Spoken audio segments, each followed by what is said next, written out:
تلاش قدرت اللہ شہاب مایوس غم دیدہ بیزار گورا فٹ پاتھ پر ہولے ہولے جا رہی ہے۔ جانے دو، اس کا جسم اس کا اپنا جسم ہے، جس طرح میرا کوٹ میرا اپنا کوٹ ہے۔ میں اس کوٹ کو سنبھال کے رکھوں یا پھاڑ ڈالوں، خود پہنوں یا بیچ دوں، یا کسی راہگیر کی جھولی میں ڈال دوں، مجھے کون روک سکتا ہے؟ میں اپنے کوٹ کا مالک ہوں، گورا اپنے جسم کی مالک ہے۔ شاید اگلے موڑ پر کوئی گزرتا ہوا راہ رو اسے خرید لے گا۔ خریدنے دو، مجھے پشیمانی کا احساس بھی کیوں ہو؟ دنیا کا نظام کاروباری لین دین پر تو قائم ہے، اور پھر گورا کا جسم اس کا اپنا جسم ہے۔ اسے اختیار ہے کہ وہ جب چاہے اور جس قیمت پر چاہے اسے بیچ دے۔ اپنی چیز ہے، اپنی چیز پر سب قادر ہوتے ہیں، کوئی دوسرا اس میں ٹانگ کیوں اڑائے خواہ مخواہ؟ سڑک پر بجلی کے کھمبوں کے نیچے روشنی کے بڑے بڑے دھبے ہیں، کھمبوں کے درمیان سنسان اندھیرا ہے۔ گورا کی زندگی میں بھی تاریک اور اجلے سائے ہیں۔ وہ سڑک کے کالے اور سفید دھبوں کی طرح ساکن اور منجمد نہیں۔ زندگی کے سائے چلتے پھرتے نشان ہیں۔ تمتمائے ہوئے سورج کے سامنے آوارہ بدلیاں آ جائیں تو زمین پر ایک مدور سایہ چھا جاتا ہے۔ تھکا ہوا مسافر بے قراری سے اس کی طرف لپکتا ہے۔ بے وقوف آدمی، جوں جوں وہ سایہ اس کے قریب آتا جائے گا، چھاؤں بکھیرنے والے ابر اس سے دور ہوتے جائیں گے۔ مجھے اس کا تجربہ ہے۔ میں نے کہا، گورا تم میری منزل ہو، مجھے اپنی منزل تک آنے دو۔ گورا نے کہا، آ جاؤ، میں بھی اپنی منزل کے لیے بھٹک رہی ہوں۔ جوں جوں میں گورا کی طرف بڑھتا گیا، میری منزل مجھ سے دور ہوتی گئی، جیسے سراب کی طرف بھاگنے والا پیاسا مسافر بھاگتا جائے اور انجام کار پانی کی ٹھنڈی لہروں کی جگہ ریت کے گرم گرم تودوں میں اٹک کے رہ جائے۔ میں گورا کی طرف بڑھتا گیا، اور جب میں نے گورا کو قریب قریب پا لیا، وہ گورا نہ تھی، وہ اس کا جسم تھا، خوبصورت مرمری ستار کے تاروں کی طرح کسا ہوا، جھنجھناتا ہوا جسم۔ عورت کی کائنات اس کا جسم ہی تو ہے۔ شاید گورا کا مرمری بدن سڑک کے اگلے موڑ پر بک گیا ہو۔ بکنے دو، مجھے ہمدردی کا احساس بھی کیوں ہو۔ وہ اپنے خوبصورت جسم کی مالک ہے، بالکل مختار، جیسے مجھے اپنے کوٹ پر اختیار ہے۔ ظہیر میری باتوں پر ہنستا ہے، وہ میرا پرانا یار ہے، ہم برسوں ہم جماعت رہے تھے۔ اب قسمت کی ستم ظریفی نے ہم دونوں کو ایک ہی دفتر میں اکٹھا کر دیا ہے۔ میں 1250 پاتا ہوں، ظہیر کی تنخواہ 40 روپے ماہوار ہے۔ جب ہم کہیں اکیلے ہوتے ہیں تو وہ بے تکلفی سے میرے سر پر چاٹا مار کر گرجنے لگتا ہے، ابے او صاحب کے بچے، تم روز بروز سڑی ہوتے جا رہے ہو۔ تلاش فرار فلسفہ۔ میں کہتا ہوں سب بکواس ہے۔ تم کیا جانو عورت کس چیز کا نام ہے؟ میری طرف دیکھو، جب میری جیب میں 5.5 آنے کے پیسے ہوتے ہیں تو میں صبح سویرے سیدھا سیدھا علم دین سبزی والے کی دکان پر پہنچتا ہوں۔ 8 سیر پالک لیتا ہوں، 1.5 پاؤ آلو، 2 پیسے کے ٹماٹر، اور کسی کو یہ شکایت نہیں ہوتی کہ مجھے سبزی خریدنے کا ڈھنگ نہیں آتا۔ لیکن اگر کسی روز کوئی حرامزادہ ضرورت سے زیادہ مٹھی گرم کر دے اور میری جیب میں 2 روپے کھنکتے ہوں تو میں سبزی منڈی میں جا کے لٹک جاتا ہوں اور دل ہی دل میں سوچتا ہوں کہ علم دین کی دکان بھی کوئی دکان ہے بھلا؟ باسی مال، سڑے ہوئے پتے، گندی ٹوکریاں۔ میں حرب دیال کی دکان پر جھانکتا ہوں، کرتار سنگھ کے خوبصورت سٹال کا جائزہ لیتا ہوں، اور دل ہی دل میں گوبھی، مٹر، چقندر، سلاد اور انناس کے وٹامنز ABC کا تجزیہ کرتا ہوں۔ لیکن حساب ٹھیک نہیں جمتا، کبھی وٹامنز کے اجزاء میرے 2 روپوں سے آگے نکل جاتے ہیں، کبھی میرے 2 روپے وٹامنز کی قیمت پر بھاری نظر آتے ہیں۔ اسی ادھیڑ بن میں 10:30 بج جاتے ہیں۔ میں جلدی جلدی کسی چھابڑی والے سے گلی سڑی سبزی تلوا کر بھاگم بھاگ واپس آتا ہوں۔ بیوی ناک بھوں چڑھاتی ہے، خالی پیٹ دفتر جاتا ہوں، اور وہ حرام زادہ آفس سپرنٹنڈنٹ میرے لیٹ آنے پر آنکھیں نکالتا ہے۔ کیا سمجھے بیٹا؟ میرے 40 روپوں پر 2 لڑکیوں کے باپ ریچھے، میں نے ایک کو پھانس لیا۔ تمہارے 1250 پر بہت سی لڑکیاں اور ان کی مائیں بھن بھنا رہی ہیں۔ دو ایک کو پھانسو اور عیش کرو، ورنہ لٹکتے رہو گے بچہ، جس طرح میں کرتار سنگھ کے سٹال پر لٹک جاتا ہوں۔ ظہیر کی زبان پر عورت کا نام ایک لذیذ چٹخارے کی صورت میں آتا ہے۔ کالج کے دنوں میں اسے چاٹ کا شوق تھا۔ جب کبھی املی کے پانی سے بھرے ہوئے گول گپے منہ میں ڈالتا تھا، اس کے ہونٹوں سے 4 انگلی لمبی رال ٹپکتی تھی اور وہ کسی خاموش لذت سے بلبلا اٹھتا۔ ہائے ہائے، کیا خستہ گول گپا ہے، جیسے مس کلیانی کے لال لال ہونٹ پگھل رہے ہوں۔ چاٹ کے ہر تازہ لقمے کے ساتھ وہ اپنے کالج کی لڑکیوں کا کوئی نہ کوئی حسین حصہ نگل جاتا تھا۔ مس کلیانی کے ہونٹ، خالدہ کے دہکتے ہوئے گال، زرینہ کی ہنائی انگلیاں۔ ظہیر کہتا ہے عورت شہد کی مکھی ہے، وہ زندگی کے خشک اور بیکار چھتے میں رس بھرتی ہے۔ اس کے زہریلے ڈنک پر نہ جاؤ، اس کی رسیلی مٹھاس دیکھو۔ تم نے نیلما کو دیکھا ہے؟ اندرسین ڈسپیچر کی خوبصورت بیوی۔ وہ پاجی اسی دفتر میں گمنام سا امیدوار تھا، لیکن نیلم کی رانائیوں نے دفتر کی شاہراہ پر رنگین جال بچھا دیے۔ آفس کا ایک دل پھینک ناخدا زیر دام آ گیا اور دیکھتے ہی دیکھتے 24 امیدواروں کے اوپر سے پھلانگتا ہوا ڈسپیچری کی کرسی سنبھال بیٹھا۔ ہائے عورت کی نگاہ!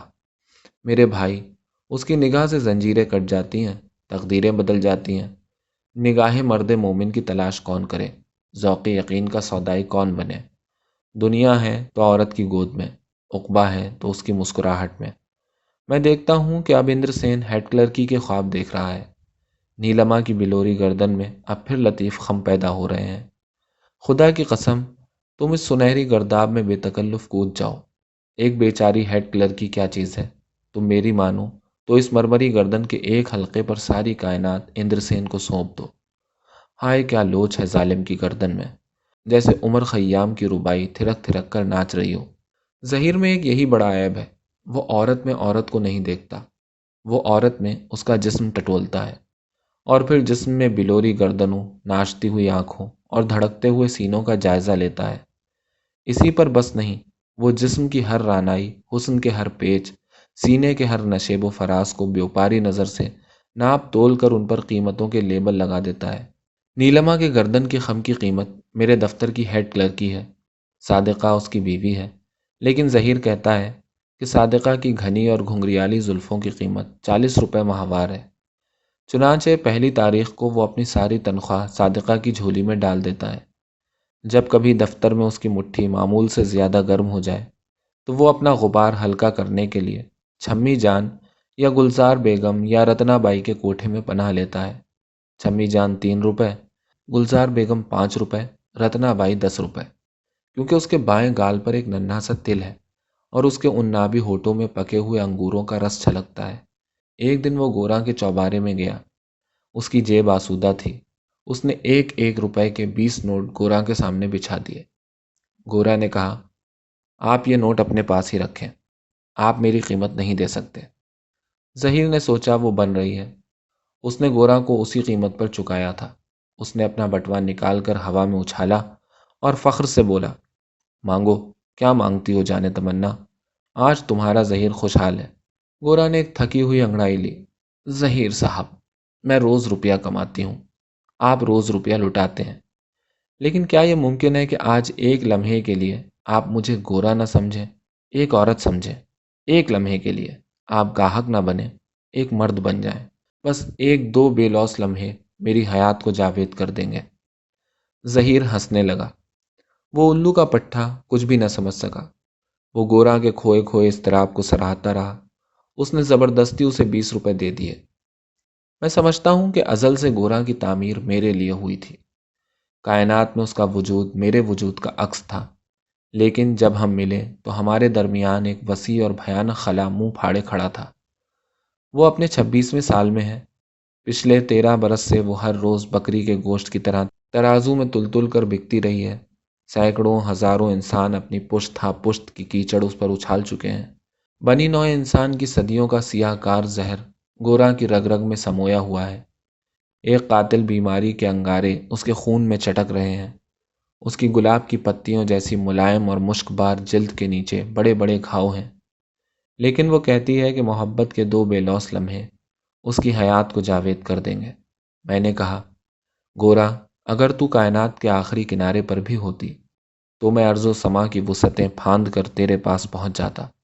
اس کا جسم بے داغ جسم نہیں، اس کا جسم پامال جسم ہے، پھولوں کی طرح پامال نہیں جو پاؤں کے ایک ہی دباؤ سے ٹوٹ کر مرجھا جاتا ہے، بلکہ سڑک کی طرح جس کی چھاتی پر بھگ بھگ کرتا ہوا اسٹیم رولر ادھر سے ادھر ادھر سے ادھر ریلتا جائے، پیدل چلنے والے جوتیاں چٹکھاتے گزرتے جائیں، ٹمٹم اور تانگے چخ چخ کرتے نکل جائیں، موٹریں گرد اڑاتی بھاگتی جائیں، سڑک گھستی جائے، پتھر ٹوٹتے جائیں، لیکن گزرنے والے گزرتے رہیں، چلنے والے چلتے رہیں، اور پھر میونسپلٹی کا اسٹیم رولر بھگ بھگ کرتا ہوا آئے۔ گورا میں یہ بات تھی کہ وہ اپنے خوبصورت جسم کو میونسپل کمیٹی کی پختہ سڑک کی طرح بچھا کر آپ ایک طرف کھڑی ہو جاتی تھی، پیدل چلنے والوں کی طرح، تھکے ہوئے کلرک، موٹر کی طرح سبک رفتار چھوکرے، اسٹیم رولر کی طرح بھبکتے ہوئے موٹے موٹے سیٹ، یہ آئے وہ گئے، یہ گرے وہ پھسلے، یہ بیٹھے وہ بھاگے، اور گورا کنارے کھڑی مسکراتی رہتی تھی۔ گورا اور گورا کے جسم کے درمیان ایک زبردست دیوار چین حائل تھی۔ اس دیوار کی بنیاد ایک ننھی سی آرزو پر قائم تھی۔ وہ آرزو دنیا کے خزانوں سے موتی یا ہیرے یا ریشم کے انبار نہیں مانگتی۔ وہ زندگی کے نام پر دو بے لوث لمحوں کی خیرات چاہتی تھی، دو چھوٹے چھوٹے دھڑکتے ہوئے لمحوں کی خیرات چاہتی تھی، دو چھوٹے چھوٹے دھڑکتے ہوئے لمحے جو اس کی کھرڑ کھرڑ چلتی ہوئی پنچکی کو جاویدانی سکون دے سکتے تھے۔ ظہیر کہتا ہے، عورت شہد کی مکھی ہے، وہ زندگی کے خشک اور بیکار چھتے میں رس ٹپکاتی ہے۔ ظہیر بکتا ہے، وہ رتنا بائی کے ہونٹوں کی مٹھاس پر اپنا فلسفہ جماتا ہے، صادقہ کی موسیقار آنکھوں سے اپنے مقولے چراتا ہے۔ سور کہیں کا، ان دو سوتیلی بہنوں کے سستے ایثار نے اس کو اندھا کر دیا ہے، اور وہ ایسی مکھیوں کے چھتے نہیں دیکھ سکتا جو رس دیتی ہیں، رس لیتی ہیں، رس چوستی ہیں، رس چراتی ہیں۔ بیگم ستار کی طرح جو بھری محفل میں اپنی جوان چھوکری کو ننگا کر کے بٹھا دیتی ہے۔ آہا بیٹا، میری سروت سے ملو، سروت بڑی شرمیلی لڑکی ہے، اور پھر وہ قینچی کی طرح چلتی ہوئی زبان اشاروں ہی اشاروں میں شرمیلی سروت کی ریشمی ساڑی اور پتلا بلاؤز اتار کر رکھ دیتی ہے۔ یہ سروت کی سراہی دار گردن ہے، یہ رہے سروت کے مرمری پستان، یہ ہے سروت کی لچکیلی کمر۔ کوئی دل ہی دل میں بول دیتا ہے، شرمیلی سروت، ایک شرمیلی سروت، دو شرمیلی سروت، تین، قیمت 1250 روپے ماہوار۔ گورا بھی یوں ہی بکتی آئی ہے، لیکن گورا کا نام سنتے ہی بیگم ستار کو غش آ جائے گا۔ حاجی عثمان کی بھویں تن جائیں گی، ڈاکٹر رحیم کے ہونٹ بھج جائیں گے، اور غالباً انہیں وہ امید افزا لمحے بھی یاد نہ رہیں گے جب وہ انشورنس پالیسی بیچنے والوں کی طرح شادی کا بیمہ کر کے اپنی لاڈلی بیٹیوں کو مکلف شبستانوں کے اندر دھکیل دیتے ہیں۔ سروت، مجیدہ، زہرا، خورشید نجمی، عفت، سب خوشگوار لڑکیاں ہیں، حسین، بے حد حسین، ستاروں کے جھرمٹ کی طرح جو نیلے آسمان کے درمیان جگمگا رہے ہوں۔ ان کے مہکتے ہوئے لچکیلے جسم، او میرے خدایا، ان کے مہکتے ہوئے لچکیلے جسموں میں چاند، سورج اور کہکشاں نے اپنا سرمایہ لٹا کر رکھ دیا ہے۔ ان کی نشیلی اور بلیغ آنکھوں میں بڑے بڑے خوش آئند پیام چھلکتے ہیں، لیکن ان کی تمناؤں کی معراج مستقبل کے سہانے سپنوں میں ہے۔ وہ آنے والے کل کا انتظار کر رہی ہیں، کیونکہ انہیں اپنے ہوش ربا حسن کا خراج وصول کرنا ہے۔ آراستہ بنگلے، چمکیلی گاڑیاں، بھڑکیلے لباس، میں ڈرتا ہوں کہ شاید وہ اپنے مصروف لمحوں میں سے ایک بے لوث لمحے کی زکوٰۃ دے سکیں گی۔ میں نے ظہیر کی خوشامد کی کہ دوست، تم گورا کی زندگی کو جاوید نہیں کر سکتے، خدا کے لیے اسے میرے پاس لے آؤ۔ دنیا کی ساری آبادی میں ایک وہ میری مقدس امانت ہے۔ مقدس؟ ارے توبہ توبہ، ظہیر کانوں کو ہاتھ لگاتا ہے۔ تم نہیں جانتے گورا کو، اس کے جسم میں اتنے اتنے لمبے جراثیم ہیں، گلتے ہوئے، زہریلے، مہلک کیڑے۔ تم مقدس کہتے ہو اس سڑتی ہوئی لاش کو؟ میں نے دونوں ہاتھ جوڑ کر ظہیر کے منہ پر زور کا تھپڑ مارا۔ اس کے نچلے جبڑے کا ایک دانت کٹاک سے ٹوٹ کر قالین پر جا گرا۔ ظہیر نے گرم گرم سرخ سرخ خون کی ایک کلی غٹ سے نگل لی اور اگلے روز گورا کو لے کر آیا۔ وہ آئی جھجکتی ہوئی، ہچکچاتی ہوئی، لجائی لجائی سی، جیسے زندگی کے طوفان میں کہیں دور افقی لکیر پر ایک روشنی کا مینار آہستہ آہستہ ابھر رہا ہو۔ ایک دن میں نے کہا، گورا، تمہارا چوبارہ تمہیں زیب نہیں دیتا، تم اپنے بالا خانے کے پٹ مقفل کر دو۔ گورا حیران سی ہو گئی۔ اس کے خوشنما ہونٹ تعجب سے کھل گئے۔ کیوں؟ وہ بولی۔ میں نے کہا، گورا، تمہارا وجود معمولی سطحوں سے بہت بلند ہے۔ تم بالا خانے کی کھڑکی میں بیٹھنے والی گورا نہیں ہو، تم کسی کے خوابوں میں بسنے والی عروسانہ تکمیل ہو۔ اگلے مہینے ہم دونوں نیل گری کے شاداب پہاڑیوں پر جانے والے ہیں۔ میں تم کو کوہ نور کے سینیٹوریم میں داخل کروا دوں گا۔ سینیٹوریم کا بڈھا سپرنٹینڈنٹ میرا دوست ہے۔ وہ تمہارے خون کے قطرے قطرے کو زہریلی چنگاریوں سے پاک کر دے گا۔ تمہاری نس نس میں جو دہکتے ہوئے گھاؤ ہیں وہ بھر جائیں گے۔ تمہارے جیون کو جو گھن کھا رہا ہے وہ مٹ جائے گا۔ تم سچ کہتے ہو، گورا نے کہا، لیکن میں تمہارے ساتھ نہیں جا سکتی۔ میرے بالا خانے کے پٹ میری روزی کا راستہ ہیں، میں انہیں کیسے بند کر سکتی ہوں بھلا؟ مجھے گورا کی جہالت پر غصہ آ گیا۔ میں نے اس کی گھنی زلفوں کا گچھا بنا کر اس کے منہ پر بہت سے کوڑے مارے۔ تم اپنے بالا خانے سے اپنی روزی کا سہارا نہ لو گورا۔ کیا سچ مچ تم سمجھتی ہو کہ میں 1250 مہینہ صرف اپنے لیے کما رہا ہوں؟ گورا کھلکھلا کر ہنس پڑی۔ اس کی آنکھوں میں تیز تیز شعائیں پھیلیں اور بکھر گئیں۔ اس کا اوپر والا دانت کھچ سے نچلے ہونٹ میں دھس گیا اور پھر یکایک 2-4 وحشی جھٹکوں کے ساتھ اس نے اپنی احمری ساڑی کو تار تار کر کے رکھ دیا۔ پلک جھپکتے میں میرے سامنے گورا نہ تھی، اس کا جسم تھا، خوبصورت مرمری ستار کے تاروں کی طرح کسا ہوا، جھنجھناتا ہوا جسم۔ تم میرے سب سے بڑے گاہک ہو۔ وہ میرے ساتھ لپٹ کر مجھے ہاتھوں سے نوچنے لگی۔ گورا کی قیمت 20 رات تھی، تم اسے 1250 مہینے پر چکا رہے ہو۔ تم میرے سب سے بڑے گاہک ہو، مجھے اپنا شکریہ ادا کرنے دو۔ اس کے لامے لامے سرخ ناخن کئی جگہ میرے جسم میں کھپ گئے۔